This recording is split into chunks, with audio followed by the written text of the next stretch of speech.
Hello, everyone, and welcome back to the Pain Chronicles. Today, we're actually going to be talking about supplies and not doing any painting. I've had a numerous amount of people contact me, reach out to me, and say, "What do you start with? And is there an alternative to this or that product?" So, today, I'm just going to go over alternatives and what I actually started out with. Pencils. This is what you see here. These are my favorite pencils. I mentioned them during my travel park packing video. You don't necessarily have to use those pencils. I had gone out and bought really expensive pencils and it was unnecessary. I stick to those pencils all the time now. And then also an eraser. It doesn't matter the type of eraser that you get. I do like this one. I did buy this one for someone who was just starting out into watercolor in case they're doing any kind of sketching. But dollar store pencils, dollar store erasers. And again, the dollar store. Painter's tape. You can find painter's tape at Walmart, the dollar store. It doesn't matter. I like to get some a little bit thicker, and then I like some that are thin like this for bookmarks. But you can get that anywhere. And this little container, I think I got this off of Temu. But let's be honest, if you've got a spare couple of mugs around the house, and I don't know anybody who doesn't have too many mugs around their house, you can simply use two mugs. But if you want something specific that'll hold your brush, you'll see there's two holes on some sides there. This will do the trick, one for dirty water and one for rinsing water. They're collapsible, as you can see, and they're handy dandy. And then next is paint. So, yeah, Crayola watercolor. You can use Crayola if you want. The only difference between Crayola and other ones is that if you are in a large amount of sunlight, the colors of the Crayola watercolor paint will fade faster than some of the tube paints that more advanced watercolor painters use. But then there's also this Meiling. It's a brand that is out of China, and I have tried lots and lots of different brands before I started to mess with professional paints.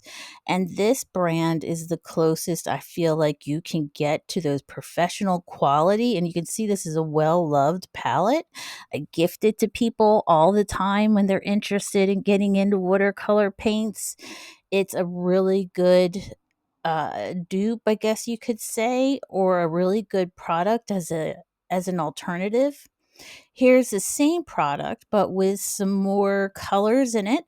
This one has the same exact colors, but it also has some shimmering colors in it. So if you were painting something for Christmas bells or ornaments, or I don't know, you just wanted a little sparkle in your life. You'll notice down there at the bottom row, they also have those colors there. But again, this is a really good, inexpensive way to buy some really good quality paints if you don't feel like dishing out hundreds of dollars on tubes. These run, the one with the smaller set is about $29 depending where you are. And this one is $29, $39 depending on where you are.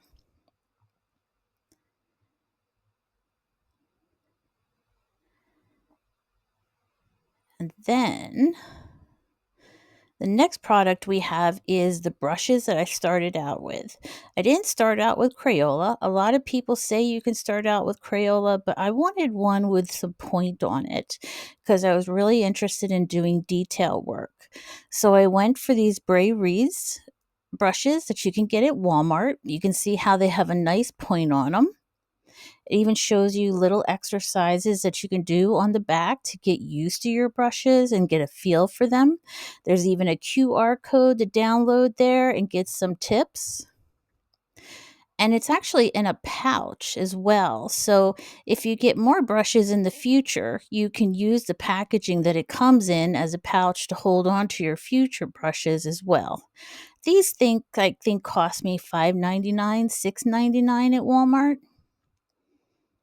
Their quality, the work, they hold a point really nicely.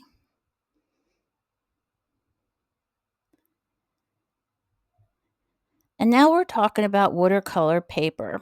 I'm going to go for the higher end. This is Paul Rubin, who was an artist and has been adopted by a Chinese company who makes really good watercolor paper.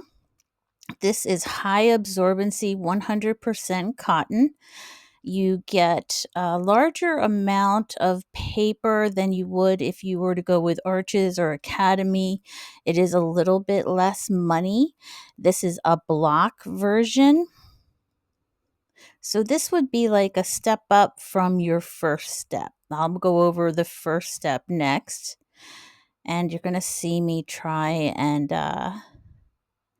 take out this piece of artwork that they've got there below or above the paper, and I'm going to absolutely slaughter this poor thing. I need to get a better knife to cut my paper from my blocks. Oh well, it's done. It's not pretty, but it's done. And the quality of the paper is really good. It's high absorbency, 100% cotton. This was the first 100% cotton paper that I reached out to for the decent price. It does have some QR codes that you can scan on the back as well to get more information from it.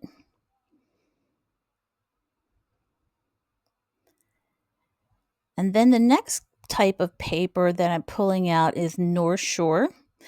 This is a big pad of paper. It's 30 sheets. It's a good quality. It's not a great quality, but it's not a poor quality. I think this is the best paper for your dollar for you to start out and practice with.